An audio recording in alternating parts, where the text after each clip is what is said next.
3 के पावर 21/5 का शेषफल क्या? किसी भी पावर का, अगर किसी भी संख्या के ऊपर पावर दिया गया हो और फिर उसको भाग दे करके शेषफल यानी रिमाइंडर निकालने को कहता है, तो बहुत ही आसान तरीका है इसको बनाने का। कुछ ही सेकंड में बन जाएगा और अच्छे लेवल का क्वेश्चन बन जाएगा। देखिए, अगर पावर कोई सम संख्या हो, इवन नंबर हो, सम संख्या हो, इवन नंबर हो, जैसे 2, 4, 6, 8 डॉट डॉट डॉट। अब सम संख्या होने के लिए कोई भी इकाई अंक अगर सम संख्या हुआ तो सम संख्या माना जाएगा। और अगर कोई विषम संख्या हो, ऑड नंबर हो, तो 1, 3, 5 डॉट डॉट डॉट ऐसे जाएगा। और ये इकाई अंक भी होगा तो भी वो विषम संख्या कहलाएगा। तो यह 21 एक विषम संख्या है, ऑड नंबर है। तो हमें क्या करना है कि अगर हमारा पावर सम संख्या होगा तो 2, 4, 6 या कोई ज़रूरत के अनुसार किसी एक को पावर उठाएंगे। और अगर विषम संख्या हो तो 1, 3, 5 या डॉट में से किसी एक को ज़रूरत के अनुसार उठाएंगे। और अगर एक बार उसका पावर निकल गया उसके साथ, तो फिर दोबारा चेक मत करिएगा, उस पर नहीं आएगा। कोई भी एक वैल्यू इसमें से उठ गया वो हमारा आंसर हो जाएगा। अब देखिए, यहाँ पर पावर एक विषम संख्या है, तो विषम संख्या के लिए या तो हम पावर 1 चुनेंगे, या तो 3, या तो 5। तो देखिए 3 है यहाँ पर, और 3 के पावर अगर हम 1 रखेंगे तो 3 के पावर 1 3 रह जाएगा, और हमें 5 से भाग देना है, नहीं जाएगा, इसलिए हमें 3 उठाना पड़ेगा।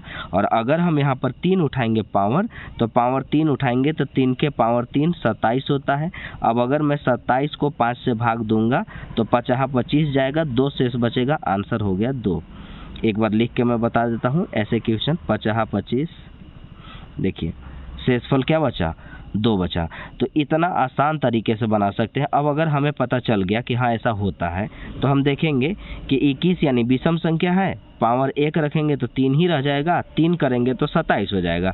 27 को 5 से भाग देंगे तो 50 25 यानी 25 बढ़ जाएगा, 2 बचेगा शेषफल, आंसर हमारा होगा 2। अगला क्वेश्चन देखिए, कहता है कि 8 के पावर 1785 बटा में 7 से अगर हम भाग दें तो शेषफल क्या होगा? अब बताइए, इतना पावर कहाँ से कर पाएंगे? तो हम सिर्फ देखेंगे कि ये सम संख्या है या विषम संख्या। तो ये है हमारा विषम संख्या, ऑड नंबर। तो यानी हम पावर 1, 3, 5 में से कोई उठा सकते हैं। तो हम क्या करेंगे कि हमें 8 है, 8 में भाग देना है 7 से, यानी छोटा अंक से हमें भाग देना है। तो अगर मैंने पावर 1 भी रखा तो काम चल जाएगा, 8 एकम 8, 8 में अगर हम 7 से भाग देंगे तो शेषफल 1 बचेगा, आंसर हो गया सी। पेन भी नहीं लगाना पड़ेगा ऐसे क्वेश्चन में। 14 के पावर 200 को 15 से भाग देंगे तो शेषफल क्या बचेगा? अब देखिए, पावर हमारे पास सम संख्या है, तो सम संख्या के लिए 2 पावर उठाएंगे तो 14 के पावर 2 यानी 196। अब अगर 196 को अगर हम 15 से भाग देंगे तो 15 एकम 15, 4, 6, 15 तिया 45, शेषफल कितना बचा? 1, आंसर फर्स्ट। 43 के पावर 2015 प्लस 2 को अगर 7 से भाग देंगे तो शेषफल क्या बचेगा? देखिए, एक विषम संख्या है, ऑड नंबर है, तो विषम संख्या में पावर अगर हम 1 उठाते हैं तो 43 के पावर 1 43 होगा, 43 और 2 45, 45 को 7 से भाग देंगे तो 7 छक 42 बचेगा 3, आंसर फर्स्ट। इस टाइप कुछ ही सेकंड में हम लोग ऐसे सवालों को हल कर लेंगे। 67 के पावर 67 प्लस 1 को 68 से भाग देंगे तो क्या होगा? 67 के पावर 67 प्लस 1 बाई 68 को भाग देंगे तो रिमाइंडर यानी शेषफल क्या होगा?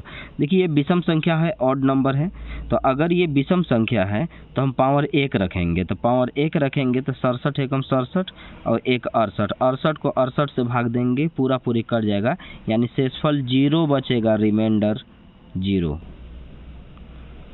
67 के पावर 67 प्लस 67 को 68 से भाग देंगे तो रिमाइंडर यानी शेषफल क्या बचेगा?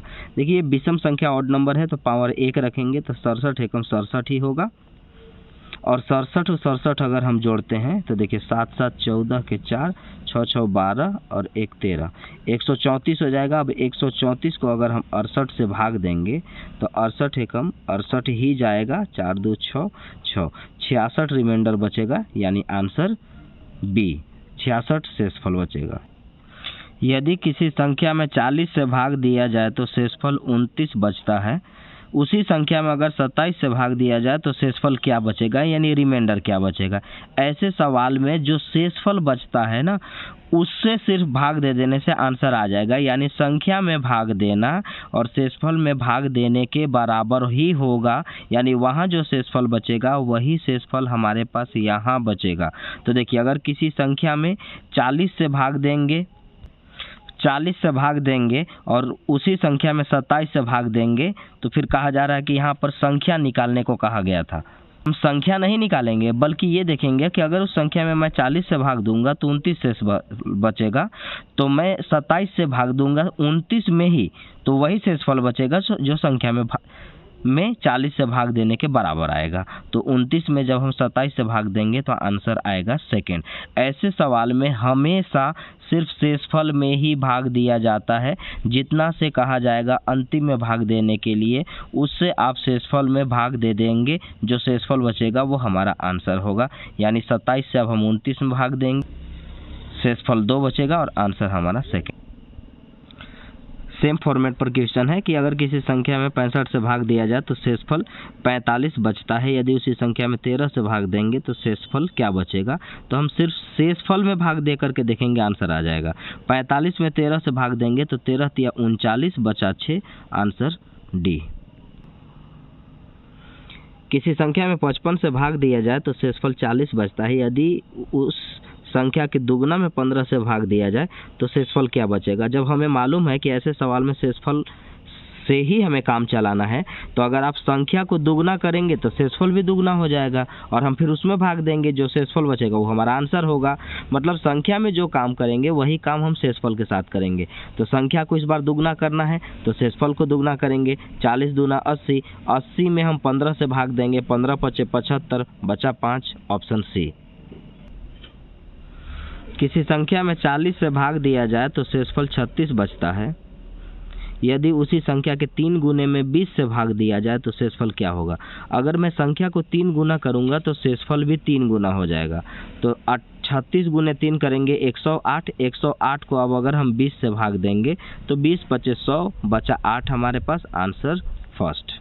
तो इस टाइप के क्वेश्चन हम लोग पार्ट बाय पार्ट सभी बना देंगे और इसी मेथड से हम लोग पढ़ेंगे ताकि सभी एग्जाम में काम आए और हम लोग अच्छे से बनाते चलें। धन्यवाद।